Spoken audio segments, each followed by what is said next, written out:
Всем привет, ребята, вы на канале Леша Плей Кракен. Сегодня мы в гараже будем смотреть, как мы палим костер. Теперь мы подождем.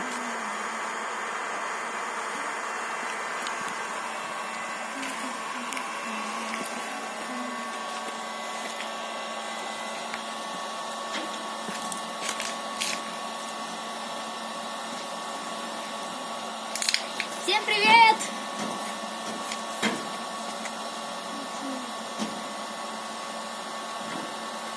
Ух ты, смотри, как интересно.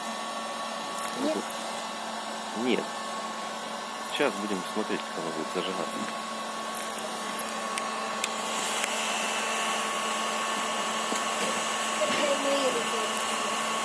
Пойдет.